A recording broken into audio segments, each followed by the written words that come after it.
So hello and welcome to the Trust and Influence in B2B podcast. I'm your host, Joel Harrison. Now, marketing is in crisis, or at least that's one way to read the current landscape. Ad fatigue is rife, content has never been more abundant or more interchangeable, and in an era of AI-generated everything, trust in brands is at a low ebb. So how do you stand out? How do you build something that actually lasts? My guest today has thought very deeply about that question, has written a book that lays out a compelling answer. Phil Treagus-Evans is co-founder and CEO of Giraffe Social, one of the UK's leading social media agencies. He's been working at the sharp end of social and content marketing since 2012, helping brands of all shapes and sizes navigate a landscape that keeps shifting beneath their feet. In 2025, he published his first book, Human First Marketing, The Art of Being Seen, Trusted and Remembered. And as you can appreciate from that title, it's pretty well aligned with what I'm trying to do in this podcast. So Phil seemed like a natural guest to have on.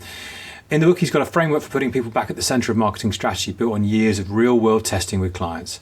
Trust, as Phil and I both agree on, sits at the heart of everything, which makes this conversation a natural fit.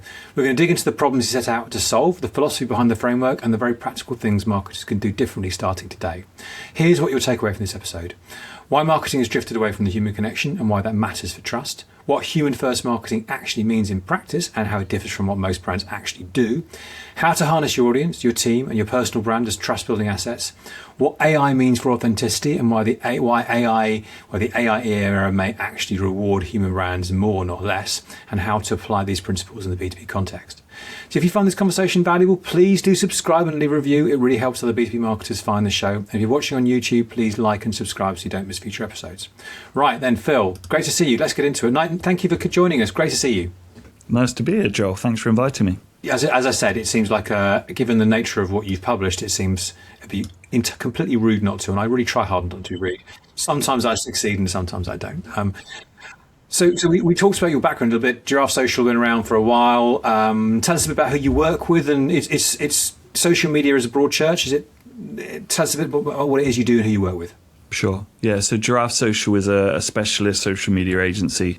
We don't specialize in a specific industry, but we do find that we are, to be honest, these days working more and more in B2B. Another sort of match up that we have. We work with established brands and we help really bring out turning great cultures into content is kind of our sweet spot. It was about 3 or 4 years ago that we really repositioned the agency as a human first social agency based on the framework that's in the book and the ideas. And as a result, a lot of the work we do with clients now are sort of around human first marketing techniques like employee advocacy. We do lots with executive comms, but also things like influencer marketing and generally sort of making quite audience-driven content.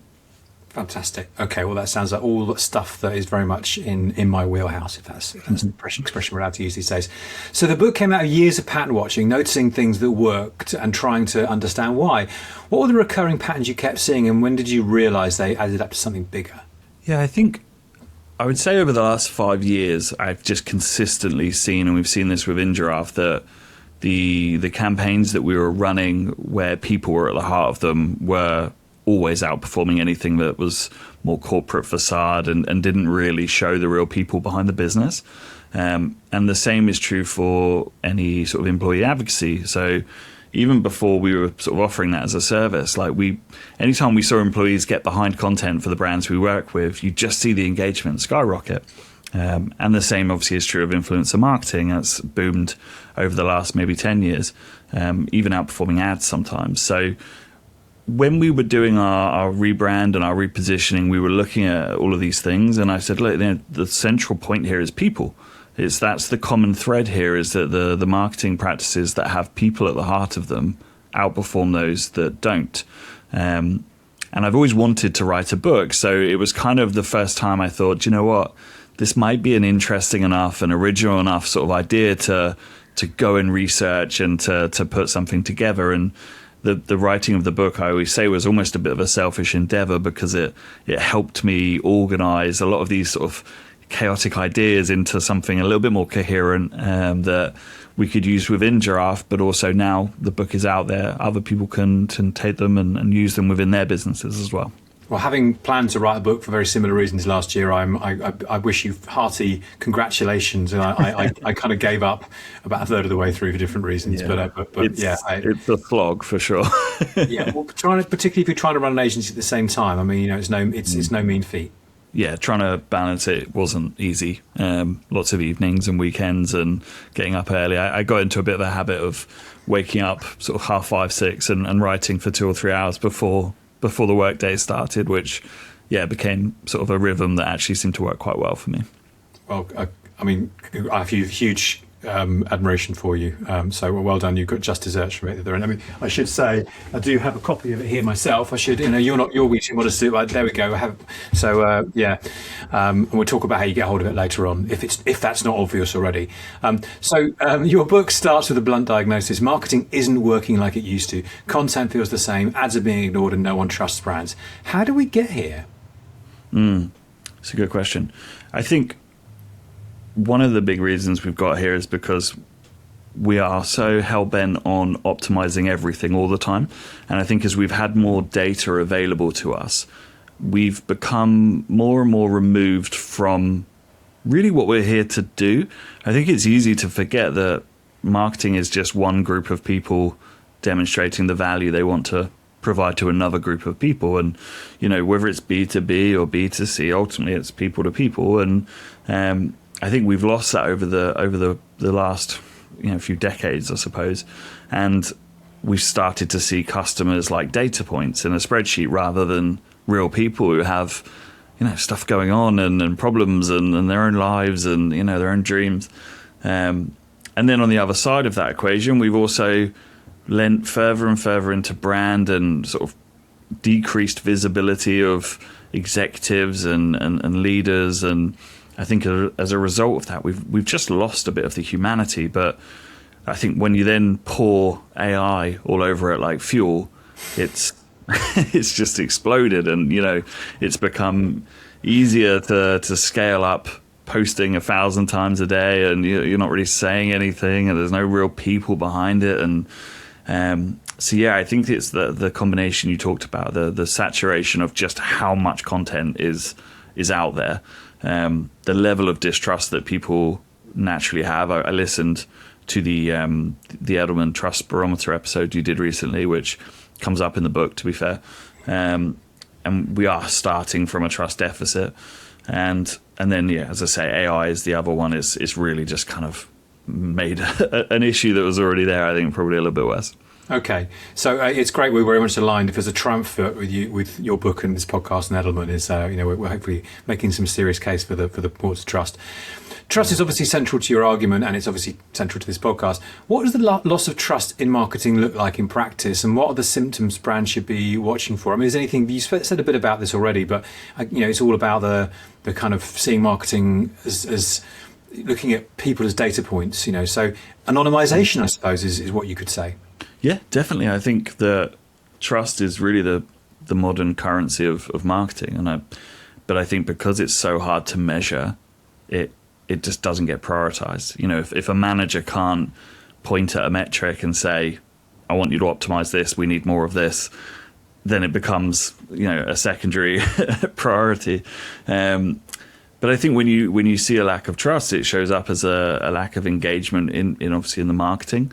It might mean that you find that buyers are kind of lurking rather than actually converting, and you tend to see an increase in price sensitivity as well, because everything sort of becomes a bit commoditization of products, and people focus more on the price side of things than anything else, because if they're coming from a place of distrust, then it becomes more about attention rather than belief. Yeah, that makes perfect sense. It's a kind of race to the bottom in that respect, rather than being able to charge a premium or so there's one of many aspects where brand plays a role. I mean, you obviously AI is so fundamental to why trust is a problem, or trust is a challenge. Certainly, it always has been, always will be. There's an interesting tension in the book around AI. On one hand, AI is contributing to homogenization. Content all looks and sounds the same. On the other hand, you're not anti-AI, are you? So how do you kind of square that circle?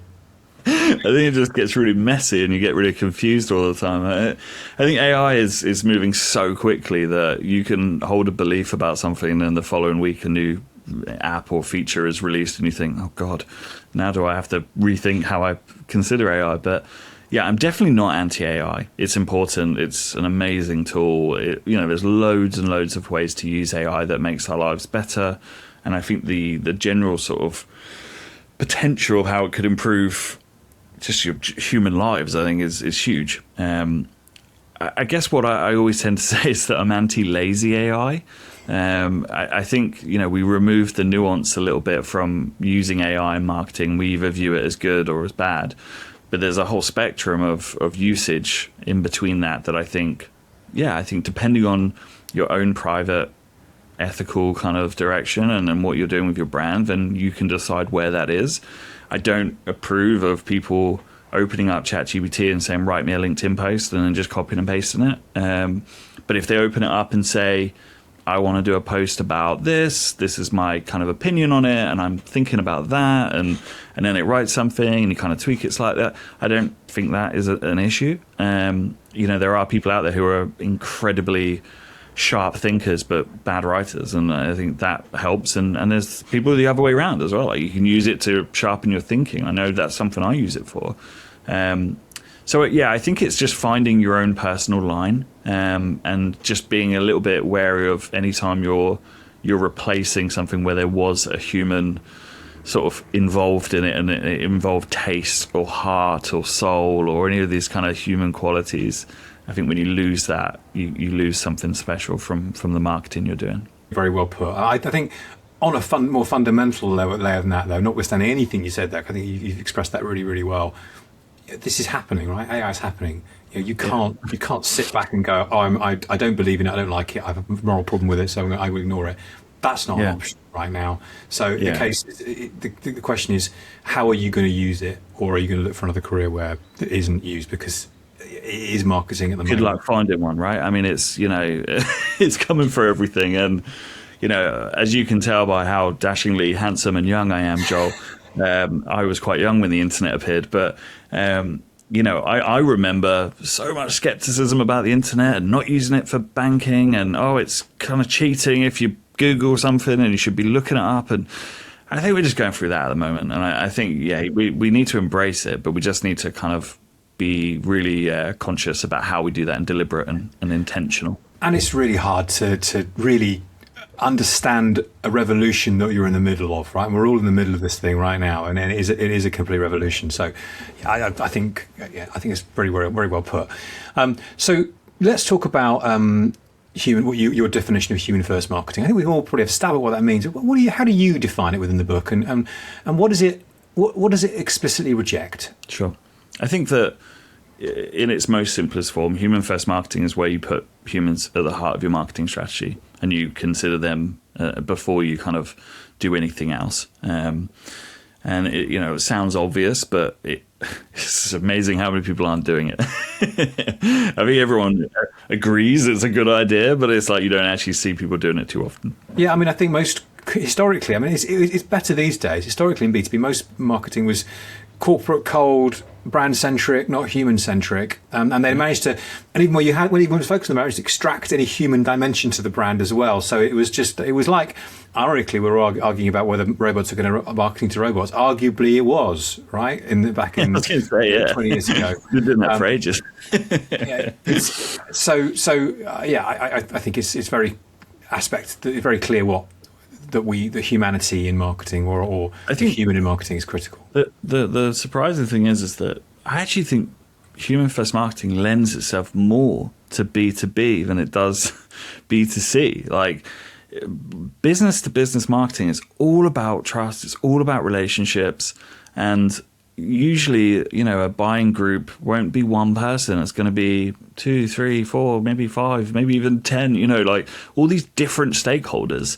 And being able to actually be human about it and understand that there's those different people who all have slightly different, interests and priorities and experiences, that's central. That's so central to marketing. I've actually found B2B is kind of weirdly, it's like the sweet spot for human first. And I think that's why at Giraffe we're doing more and more work in that space than we are in B2C. Well, and that's great. I totally agree with you. By the way, on the subject of how many buyers there are, I mean, I actually literally put out a post. Members of the buying group there are. I put out a post today. There's some research from Dream Data based on their wish. I mean, they according to their data, it's now 10 people on average. Now, I guess that depends on what you're selling and who you're selling it to. But at the same time, that's the advertising they're looking at. So let's just dig further into the human first framework. The book organises around 3 big levers: audience, team, and personal brand. Can you walk us through each one of those? What does it mean in each one, and why does this combination matter? Sure. So I think it's when we talk about human first, it's like, okay, well, which humans are we talking about here? And this is why I split it into those 3 categories, because those are sort of the 3 groups of humans, if you like. So, starting with arguably the most important, your audience.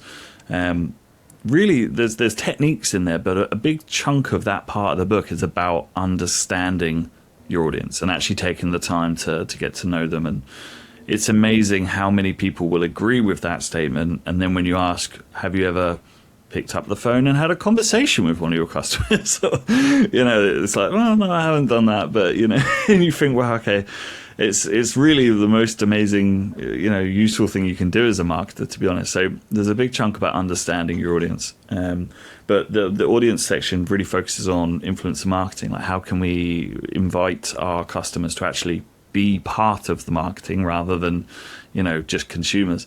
It's about community building. It's about creating content with your audience in mind.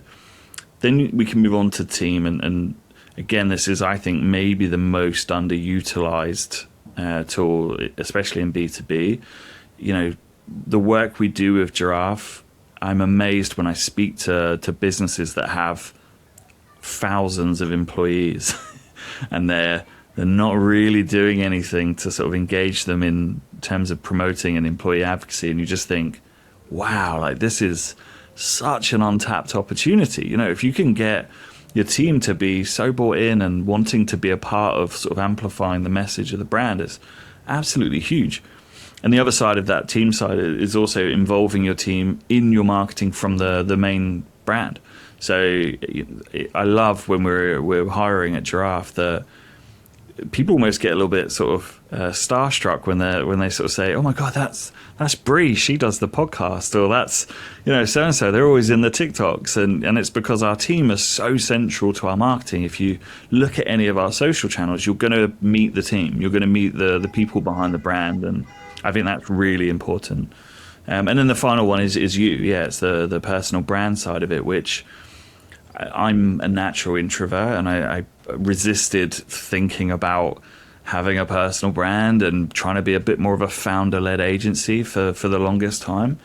But the reality is that we all have a personal brand. I think whether you engage with it, whether you do it deliberately or not, everyone does. Someone once said to me, "Yeah, but what about if I'm not on social media? How have I got a personal brand?" And I said, "Wow, not being on social media sounds like quite a deliberate decision. That says a lot about your personal brand." So I think it's one of those things that you kind of have to face up to the fact that you have one. We're all walking around as media companies these days. Well, it's like a bit like, a brand is what people say about you when you're not in the room, and if you're that's the best description I know about a brand, and if you're you may just not be talked about in some areas, but you want to be talked about in some areas. And I relate to this on a personal level. As similarly would describe myself naturally as an extrovert, I'll have to be able to mask it and pretend to be an extrovert And I was talking about my journey I've been on the last year, and as doing a podcast, that's easy because I'm a journalist. But then doing video, being at events, doing video. It took me about 6 months to give myself permission to be in my own videos. And it wasn't that I wasn't comfortable presenting, because I'm very comfortable presenting. But it's like layers of an onion. I just urge anybody out there to. It's a very worthwhile journey to stop being, particularly if you're based in Britain, to stop being British and about helping. Right. That's good advice. Yeah. Just put yourself out there, and just be on the front foot rather than the back foot. I don't think I think in this world more than ever we get less by being modest than we do by being. You don't have to be arrogant, but putting yourself forward is a very powerful thing. You just have to be yourself. I think that's the most powerful thing, is that there's no one who's the same as you in terms of your thoughts, experiences, how you phrase things. So don't overthink it. Just be yourself, and you'll find your audience when they find you. Yeah, and you'll get more back than you realise you'll get from that. 100%. I think that's the most important thing to say. Yeah. So let's talk about trust as a marketing discipline. You argue that marketing's image problem is partly self-inflicted, that too much marketing has been manipulative, short-termist, and focused on tricks rather than genuine relationships. How do you distinguish between marketing that builds trust and marketing that erodes it? I mean, that's a strong way of putting it, but you could extrapolate that. Yeah. I think the first thing I would say is that I don't even think it's a case of eroding it, because I actually believe we do start in that deficit. And I always say this, I think now trust isn't there to be lost. We have to earn it in the first place. But in terms of examples of sort of trust eroding marketing, you're thinking things where we're going for short-term wins, and the goal is how fast can we get someone to open their wallet and put in their credit card details. I think when you're starting with that mentality, the modern consumer is pretty savvy. They can pick that up pretty quick. Maybe you're doing things like creating fake scarcity, and sort of every product there's only 2 left of them, and these are like little psychological tricks that maybe they still have some effectiveness, but are they damaging trust? Like, yes, they may be getting you the short-term result that you're being measured on, or that keeps you in the job, but are they good? Are they actually a good thing for our discipline and what I consider an art form? The other side of that coin, the trust-building side, I think comes back to actually what we were just talking about, and that is being really authentic. The interesting thing that happened during the pandemic was that you had this sort of supply and demand problem where people had never used social media as much as they were using it during the pandemic, because we're all stuck at home. But on the other side of that equation, you had marketers who couldn't get into a studio, didn't have lighting, didn't have access to all their equipment, didn't have access to models. So suddenly everyone was having to create lesser quality content, but the crazy thing is the engagement was higher. People loved that it was real and a bit raw, and now we still do it. We call it lo-fi content, and it showed you that actually the trust comes from being real and being imperfect and sort of owning it and visible and all of these things. They're not just buzzwords. They're real things that you can sort of introduce into your marketing strategy.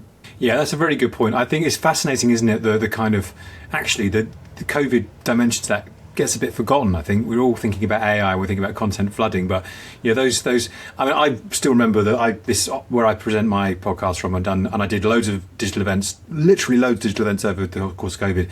I remember one day my cat trying to jump through the deluxe window above me at Diagonal, and that was the high point of my COVID experience. But everyone loved it. It was great. I wouldn't necessarily want to recreate it. Knowing cats, you can't do that. But at the same time, it added the dimension which you will never get on a slickly produced stage. How long did it take you to train your cat to do that for that little bit? I mean, look, I'm not going to admit that because the RSPCA might be listening, right? And then I'm going to get in real trouble. So.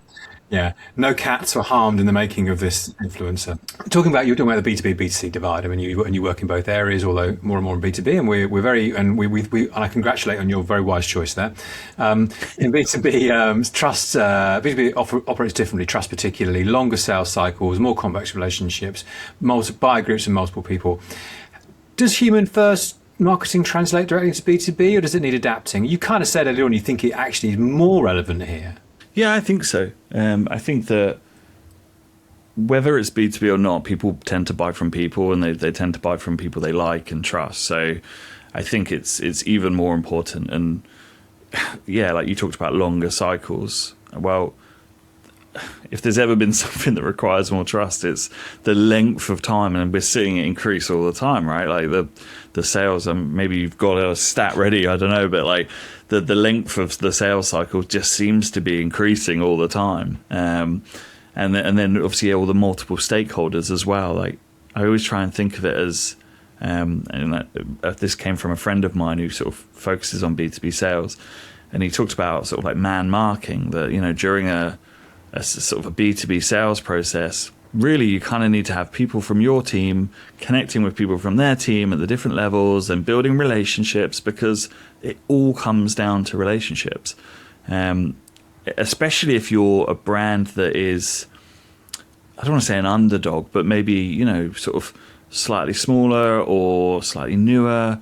There's the classic phrase, you don't get sacked for hiring IBM, right? It's people are often making their decisions based less on what they think is the best option and more on what they feel is the least reputational risk, that's not going to make them look stupid if it doesn't go well. And all of that is about trust. So I think, yeah, human first in B2B is genuinely like game changing. It's why we're getting so many clients in that space now. The trust thing is a relatively new development, which I've jumped on, obviously. But I mean, about 12 years ago, I first started seeing data coming out about the role of emotion in B2B, which kind of blew my mind at the time. There's a fantastic stat around the emotional connection that B2C brands and B2B brands have, and a B2B brand, you know, is incredibly so much more powerful because. Because and so the rational factors get you shortlisted, but it's the emotional ones get you bought. You know, so yeah, there's an incredible, powerful connection there. I could go on and on about that, but that's a tangent. That's a conversation for another day. Yeah, save it for the next.